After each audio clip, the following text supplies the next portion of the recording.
Hello అండి, ఈరోజు మనం ఈ క్లాస్లో వచ్చేటప్పటికి అఫిలియేట్ మార్కెటింగ్ లో ఉన్న రెండు పెద్ద రిస్క్లు ఏంటి, సవాళ్ళు ఏంటి అనేది ఒకసారి చూద్దాం. రెండు పెద్దవి. సో అవి ఏంటంటే అఫిలియేట్ మార్కెటింగ్ లో మనకి తక్కువ రిస్క్ తో ప్రారంభించవచ్చు, అయినప్పటికీ రెండు పెద్ద సవాళ్ళు అనేవి ఉన్నాయి.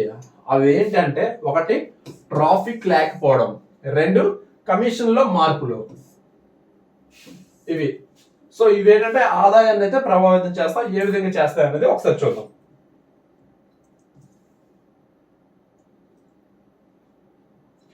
ఫస్ట్ ఏంటంటే మనకి ట్రాఫిక్ అండ్ కన్వర్షన్ సమస్యలు. అంటే ఏంటి, అఫిలియేట్ లో డబ్బు ట్రాఫిక్ మీద అయితే ఆధారపడి ఉంటుంది. అఫిలియేట్ లో మనకి డబ్బు అనేది ట్రాఫిక్ మీద అయితే ఆధారపడి ఉంటుంది. మొదట్లో SEO సోషల్ మీడియా ద్వారా ట్రాఫిక్ తీసుకురావడం అయితే చాలా కష్టం ఉంటుంది. మనకున్న సోషల్ మీడియా ఏదైతే ఉందో దాని నుంచి మనకి ట్రాఫిక్ అంటే కస్టమర్స్ తీసుకురావడం. ఓకేనా, అంటే ఎక్కువగా మనకి లీడ్స్ క్రియేట్ చేయడం.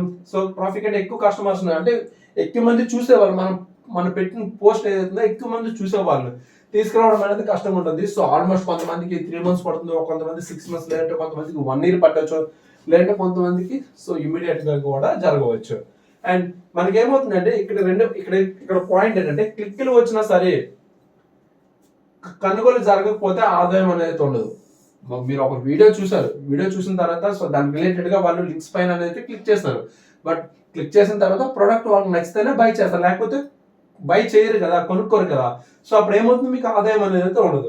సో ఇక్కడ ఏంటంటే మనకి గూగుల్ ఆల్గారిథం మార్పులు ట్రాఫిక్ అనేది ఆపేస్తాయి. సో ఇన్ కేస్ మీకు ఏంటంటే ఏదైనా సరే జనరల్ గా మనకి గూగుల్లో ఏమవుతుంది, సో మీరు ఏదైనా ఒక వీడియో పెట్టారండి, ఒక వీడియో పెట్టిన తర్వాత ఆ వీడియో అనేది ఎక్కువ మంది చూస్తుంటే అది ఇంకొంచెం సర్క్యులేట్ అవుతూ ఉంటుంది.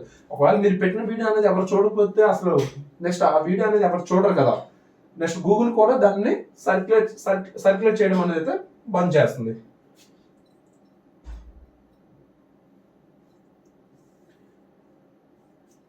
అండ్ నెక్స్ట్ ఏంటంటే కమిషన్ మార్పులు అండ్ పాలసీ రిస్కులు. సో కమిషన్ మార్పులు అండ్ పాలసీ రిస్కులు అంటే ప్రోగ్రామ్స్ ఏమున్నాయి, లైక్ మనకి అమెజాన్ అండ్ ఫ్లిప్కార్ట్ ఎప్పుడైనా సరే కమిషన్ రేట్లు 5 to 10%, 5 to 30% ఏవైతే అనుకున్నామో అవి తగ్గించవచ్చు, లేదంటే కంప్లీట్ గా ఆ ప్రోగ్రామ్ అనేది అయితే మూసివేయచ్చు. కంపెనీ అనేది తగ్గించవచ్చు, లేదంటే ప్రోగ్రామ్ అనేది అయితే మూసివేయచ్చు.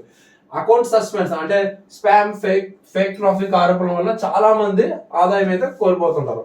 అకౌంట్ కొన్నిసార్లు ఏంటంటే అకౌంట్ అనేది అయితే బ్యాన్ అయిపోతుంటది. అండ్ మనకి ఏంటంటే కొన్ని ఉంటాయి, అంటే అఫిలియేట్ మార్కెట్ రిలేటెడ్ గా కొన్ని ఆర్గనైజేషన్స్ ఉంటాయి. సో దాన్ని మీరు వాటి యొక్క రూల్స్ అనేది అయితే మీరు ఫాలో అవ్వాల్సి వస్తుంటది. అండ్ ముఖ్యంగా ఇందులో వచ్చే సమస్యలు ఏంటంటే ఒకసారి చూద్దాం.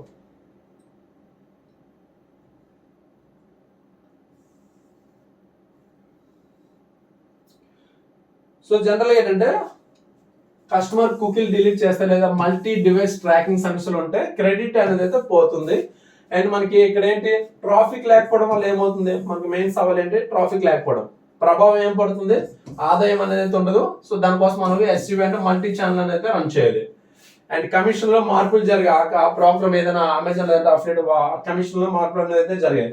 సో దానివల్ల మనకి ఏమవుతుంది, ఆదాయం అనేది తగ్గిపోతుంది. సో దానికోసం ఏంటి, మనం మల్టిపుల్ ప్రోగ్రామ్స్ ఏవైతే ఉన్నాయో సో దానిలో అనేది మనం జాయిన్ అవ్వాలి. ఒక అమెజాన్ కాదు, అమెజాన్, ఫ్లిప్కార్ట్, ఈ విధంగా అఫిలియేట్ రిలేటెడ్ గా ఏ కంపెనీస్ ఉన్నాయి, ఏ ఆర్గనైజేషన్ ఉన్నాయి, సో వాటిలో కూడా మనం జాయిన్ అవ్వాలి. సో ఇది ఏంటంటే రిస్క్లు ఉన్నా సరే మనకి మల్టిపుల్ నీచ్లు ప్రోగ్రామ్ ఉపయోగించి మేనేజ్ అనేది అయితే చేయవచ్చు. మనకి మల్టిపుల్ నీచ్ అంటే మనకి ఇటువైపు సింగింగ్ లోనే ఇంట్రెస్ట్ ఉంది, ఇటువైపు డాన్సింగ్ లోనే ఇంట్రెస్ట్ ఉంది. సో ఆ సమయంలో ఏంటంటే మనకి నెంబర్ ఆఫ్ మల్టిపుల్ నీచ్ అనేవి అయితే మనకున్న ప్యాషన్ నెంబర్ ఆఫ్ వాటిని అనేది అయితే మనం అందులో పార్టిసిపేట్ చేయాలి. అండ్ కంటెంట్ అనేది అయితే మంచిగా తీయడం అనేది అయితే మనం ప్లాన్ చేయాలి. ఈ విధంగా జరిగితే మనం రిస్క్లు అనేవి అయితే మనం తగ్గించుకోవచ్చు. అంటే ఈ సవాళ్ళు ఏవైతే ఉన్నాయో వాటిని ఎదుర్కొని మనం పరిష్కారం అనేది అయితే మనం వెళ్ళవచ్చు. ఇది మనకి అంటే అఫిలియేట్ మార్కెటింగ్ ఉంటే మనకున్న రిస్క్లు, సవాల్స్ ఇవి. సో వీటిని మనం పర్ఫెక్ట్ గా ఒక డిసిప్లిన్ అండ్ కన్సిస్టెన్సీ గా మనం వర్క్ చేసినట్లయితే డెఫినెట్ గా ఈ సవాళ్ళను కూడా మనం ఎదుర్కోవచ్చు. Okay, thank you.